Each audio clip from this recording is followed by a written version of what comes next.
เพชรดีมีหนึ่งในร้อยดวงพราวพราว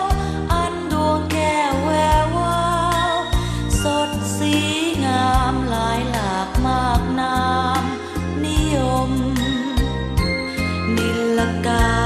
รมุกดาบุษราคำคมน่าชมว่างามมาสมดีเพชรน้ำหนึ่ง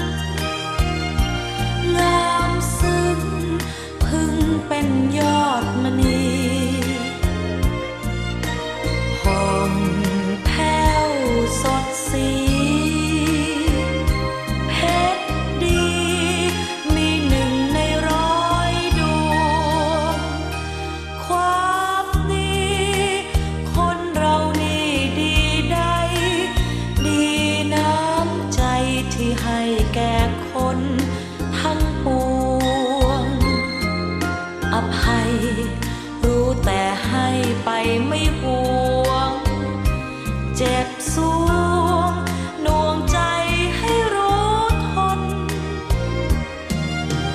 รู้เกลือนกล้ำเลิศล้ำความเป็นยอดคนชื่นชอบต่อคนร้อยคนมีหนึ่งเท่านั้นเอ่ยความดีคนเหล่านี้ดีใดดีน้ำใจที่ให้แก่คนทั้งปวงอภัยรู้แต่ให้ไปไม่หวงเจ็บสวงดวงใจให้รู้ทนรู้เกินกล้ำเลิศล้ำความเป็นยอดคนชื่นชอบต่อคนร้อยคนมีหนึ่งเท่านั้นเอ่ยมีหนึ่งเท่านั้น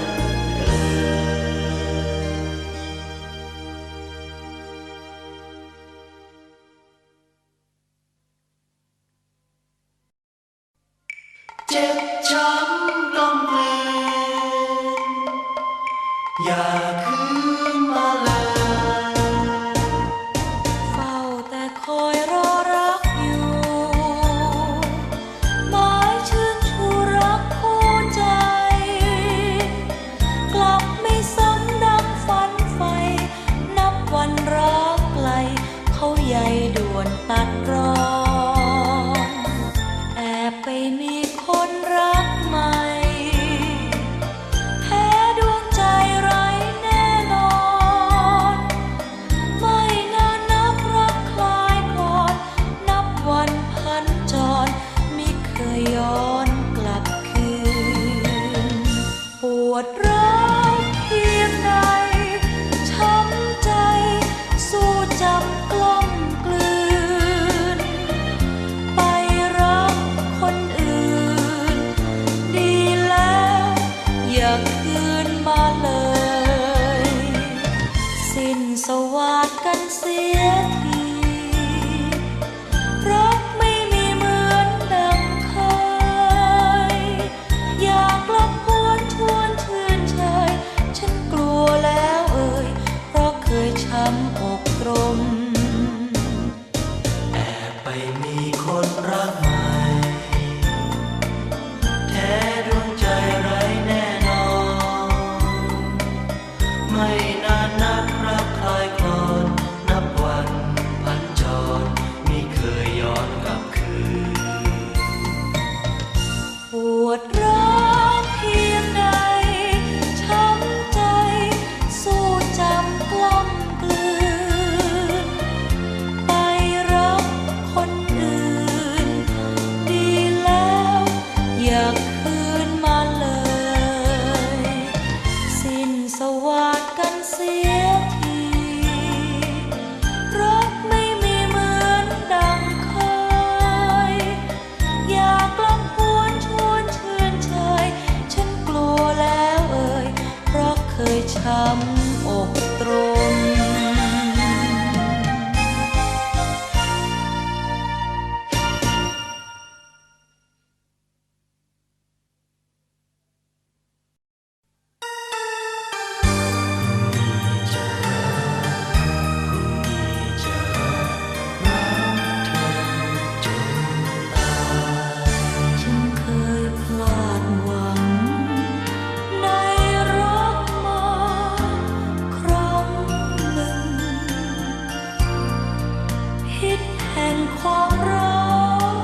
ยังไม่หวังจะรักเธอเหมือนชายคนแรกและไม่ยืนยันจะรักกันจนโลกแหลกลงไปได้แต่สัญญาให้วันเวลาช่วยฉันตัดสินใจพรุ่งนี้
สูงเกินพองอย่าทำเป็นลองยกให้ใครอย่าเอาความรักไปมอบกับคนที่ไม่รู้ค่าจะเสียเวลาหมดเปลือกหัวใจ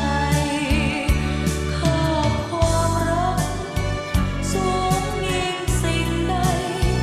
จงเก็บเอาไว้มอบให้คนที่ดีเช่นฉันเคยช้ำมาก่อนจึงฝากคำสอนไว้เตือนสตรีพลาดแล้วไม่แคล้วราคีรวนใครให้ดีก่อนยกให้ใคร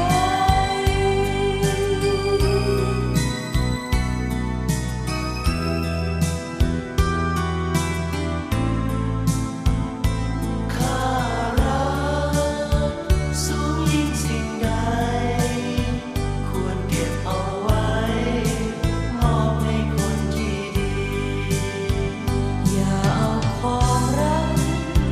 ไปมอบกับคนที่ไม่รู้ค่าจะเสียเวลาหมดเปลืองหัวใจข้าความรักสูงยิ่งสิ่งใดจงเก็บเอาไว้มอบให้คนที่ดีเช่นฉันเคยช้ำมาก่อนจึงฝากคำสอนไว้เตือนสตรีพลาดแล้วไม่แคล้วราคีรวนใคร